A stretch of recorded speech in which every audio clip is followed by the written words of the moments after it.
briefly touch on something that I learned from the songwriting workshop that you could find useful if you see yourself as a writer or a songwriter, and that's the idea of a butterfly net.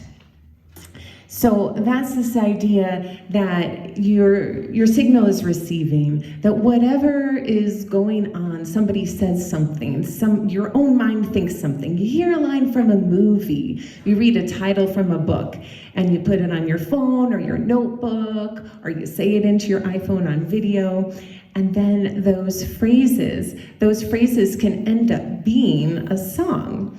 For example, Tom Petty wrote a song, "You Can't Stop the Sun from Shining." Well, guess what, Carrie and Lyndsie? That's exactly where our song "Can't Take Down the Sun" idea came from. Thank you, Tom Petty.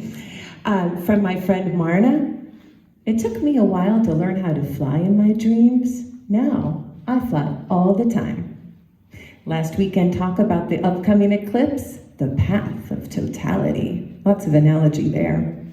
From our visit to St. Louis last weekend, that's not an avenue you're gonna have access to. From my dad, it was just featured in this song, when I was trying to do too much last summer, he said, "You know, you only have one candle." And then the inspiration entirely for this song, I was getting a massage, and my masseuse said, "You know, all this light's just rainbows in disguise." And that became Keeper of the Light. So, and also one more, this was a phrase that Lyndsie had introduced me to. It's been attributed to Rumi and also Ram Dass, and that is the idea we're all just walking each other home. So, before I go into this last song, I wanted to share one other thing of God's grace that started happening. And I really attribute this to meeting Kimberly and Olga Maria through the songwriting workshop and having this at least weekly prayer virtually with my new friends. And as you can imagine, with my dad suffering, knowing that the end was coming, and knowing that I could not provide for him the comfort and healing that I wished that I could. So I started imagining God as this warm, maybe a being, but something warm in God and also human-like, and that I was being wrapped up in those arms and held. I am held. And I would repeat that phrase in my mind, held, I am held. And then I think I would literally also curl up like a baby, and I would feel those arms of grace around me, and I'd feel my nervous system start to relax until the point that I could actually fall asleep. So that was another example of God's grace that I don't think would have happened if I hadn't met those women and gone to that songwriting workshop.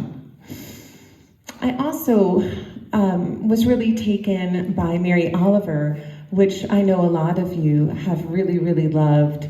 So I just wanted to do a quick excerpt of her poem in Blackwater Woods. And the last third of her poem, I think, will sound really familiar.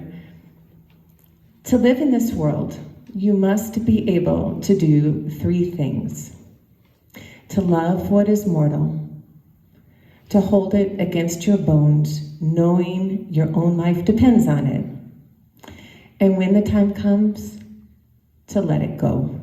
To let it go. Well, who can do that? I'm still learning. I'm hoping through God's grace and through writing songs about my dad that might not only be the best way for me to move through this, but also to keep him alive. So one of my ideas now, I've got quite the collection of songs about him. So I have this idea, I'm going to make a whole album for him. It's going to happen. And so stay tuned to that. So wanted to end with a little upbeat song that was inspired by all those things, by that phrase, we're all here walking each other home. This song is called Walking Me Home.